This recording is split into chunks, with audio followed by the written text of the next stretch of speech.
జరుగుతుంటే ఏ క్షణంలో ఏం జరుగుతుందో అని ఆ పల్లె జనం ప్రాణాలు గుప్పెట్లో పెట్టు బతుకుతున్న రోజులు. మొగలాయిలు హిందువులు పెట్టే కష్టాలు చూడలేక జిజియాబాయి తన కొడుకు శివాజీకి విలువిద్యలు నేర్పించి వీరుల కథలు చెప్పింది.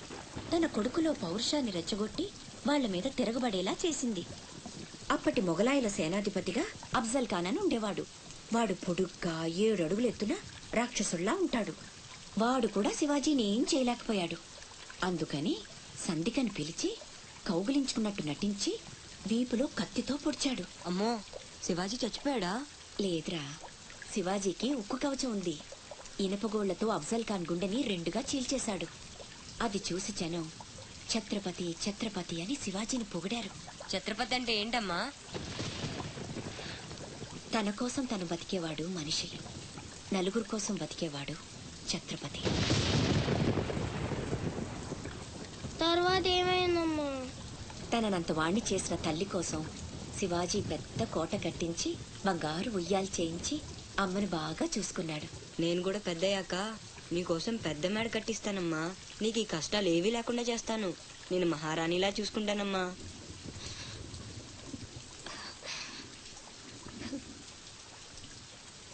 నువ్వు చాలా గొప్పవాడు అవుతావు నాన్న.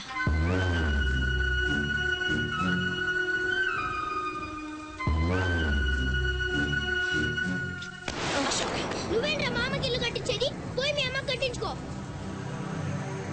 అశోక్, ఏమిట్రా మాటలు? అందరూ అంటున్నారు వాళ్ళమ్మ చచ్చిపోతే నాన్నకి నిన్నిచ్చి పెళ్లి చేశారంట. అంటే నేను ఒక్కడనేగా నీ కొడుకుని, వాడు వాళ్ళమ్మ కొడుకు. తప్పు నాన్న. రామలక్ష్మణులు కూడా ఒక తల్లి బిడ్డలు కాదురా. అన్నదమ్ములంటే వాళ్ళ గురించే చెప్పుకుంటారు. మీరు కూడా అలాగే కలిసి ఉండాలిరా. మీరిద్దరూ దెబ్బలాడుకుంటుంటే నేను భరించలేనురా. అది నాకు చావు కన్నా పెద్ద శిక్ష.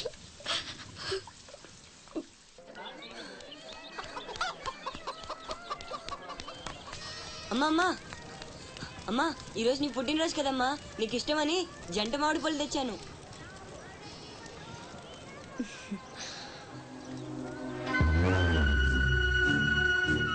అమ్మ కోరికలన్నీ నీకే తెలుసురా. పండు చాలా బాగుందన్న. ఎక్కడి నుంచి తెచ్చావు? సత్తన్న తోటలో దొంగతనం చేసి తెచ్చాడు. ఏరా, దొంగతనం చేసావా? లేదమ్మా. అబద్ధం చెప్తున్నాడమ్మా. ఇందాక బడేకి కొట్టి దొంగతనానికి వెళ్ళాడు. కావాలంటే ఒట్టేసి చెప్పమను. ఒట్టేసి చెప్పరా.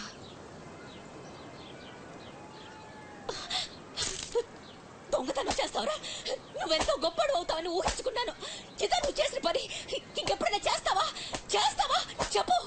పోరా, నీ మొహం చూడాలంటే అసహ్యంగా ఉంది. ఇంకెప్పుడు నాకు కనిపించకపో.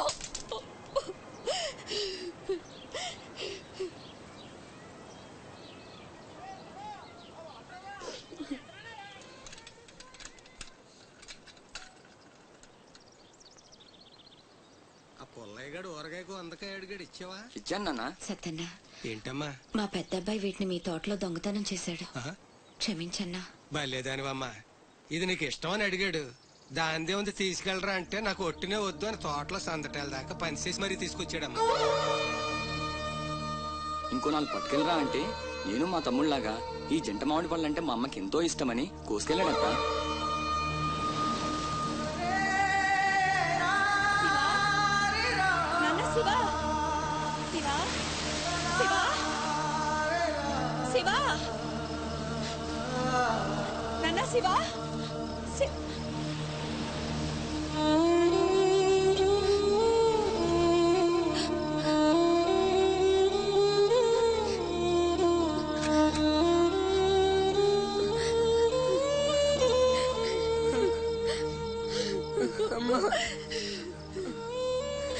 ఎందుకు నాన్న నిజం దాచావు? ఒట్టేయమన్నప్పుడైనా ఎందుకు చెప్పలేదురా? ఒట్టేసి ఒక మాట, వేయకుండా ఒక మాట చెప్పనమ్మా.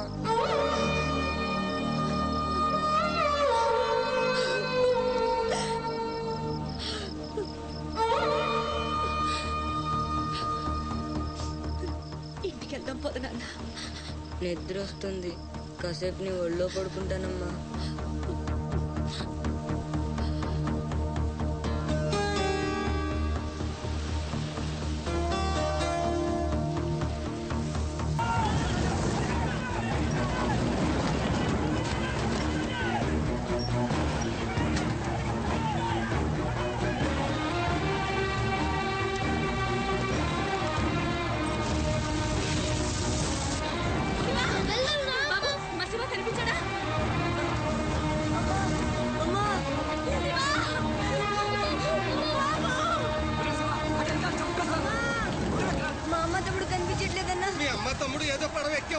నువ్వు ఎక్కరా.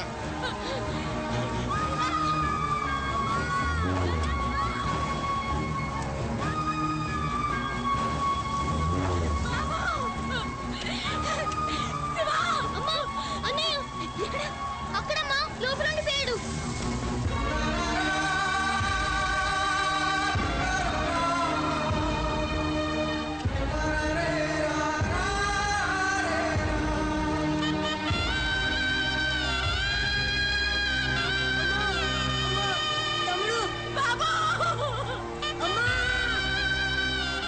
దూకితే చచ్చిపోతావరా. వెనక్కలు ఏదో పడవలో వస్తారా.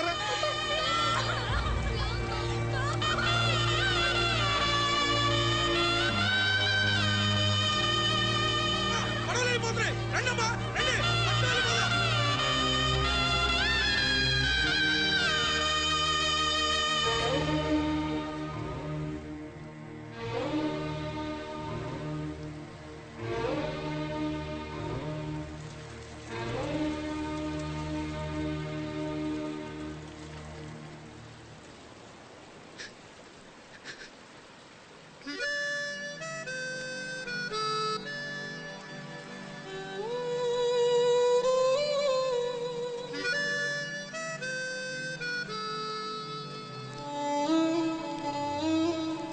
నా పేరు భద్రం. శివాజీ.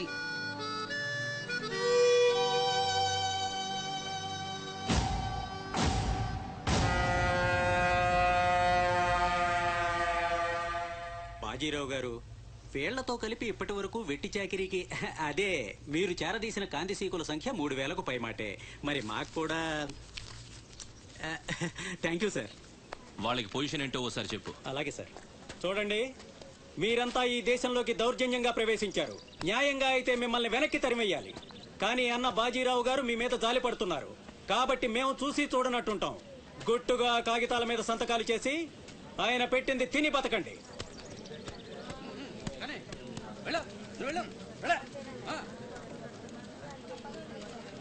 తెల్ల కాగితాల మీద సంతకాలు ఏంటండి? ఇదంతా మోసం. మాకు తెలిసా మాత్రం మేము చదువుకున్నాం. ఇక్కడ కాకపోతే బయట ఎక్కడో పని చేసుకు బతుకుతాం. మేము సంతకాలు పెట్టమండి.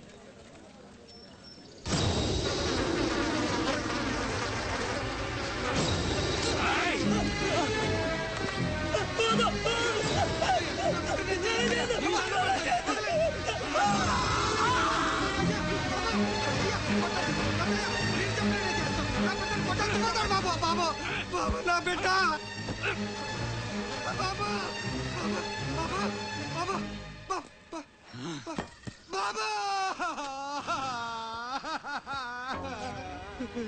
ఏయ్, చూశారుగా, ఎదురు తిరిగినోడు చావడు, వాడి వెనకున్నోడు చేస్తాడు.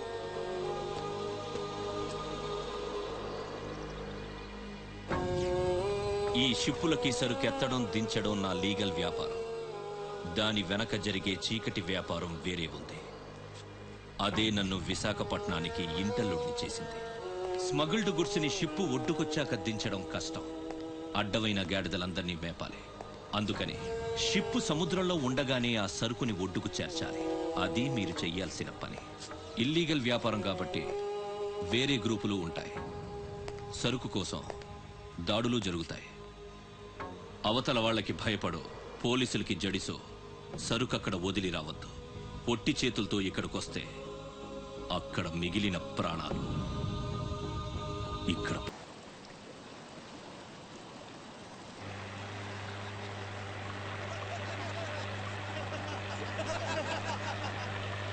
ఇంతకీ ఆడు చచ్చుంటాడా బతికుంటాడా? వాడు చచ్చే ఉంటాడన్నా. ఇంతసేపు ఎక్కడ బతుకుతాడనా? ఇంకేం బతుకుతాడు? ఖచ్చితంగా చచ్చే ఉంటాడు. అయితే పందెం. వాడు చచ్చే ఉంటాడని నా పందెం 500 అన్నా. నా పందెం 800 అన్నా. 1000 రూపాయలు నా పందెం. నా పందెం 1200. నాది 1500 అన్నా. ఖచ్చితంగా బతికుంటాడని నా పందెం 2000. లాగండ్రా.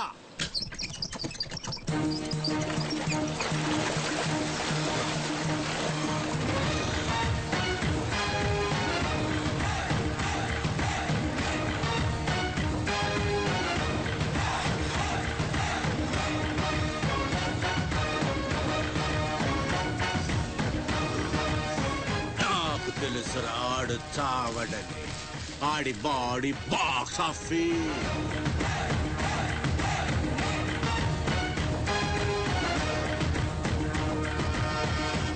షిప్పులోంచి సరుకు దించారని తెలిసింది. మేమొచ్చేసరికి దాన్ని మాయం చేశాం. నడిసంద్రంలో అది ఎలా కుదిరింది?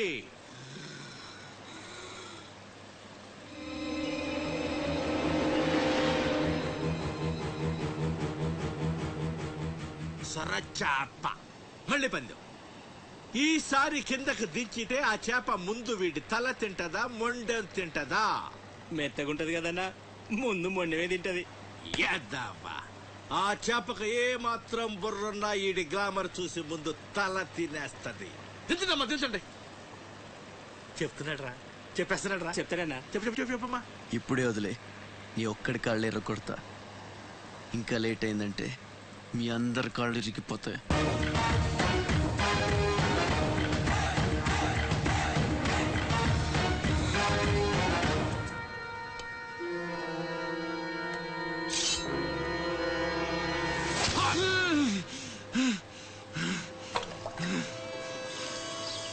నెత్తురు వాసన చూస్తే సొరకి పిచ్చెక్కిపోద్ది.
బాడీని చేప నవిలేస్తుంటే తాడు తేలిగ్గా రావాలి గాని ఎంత గుంజినా రాదేంట్రా?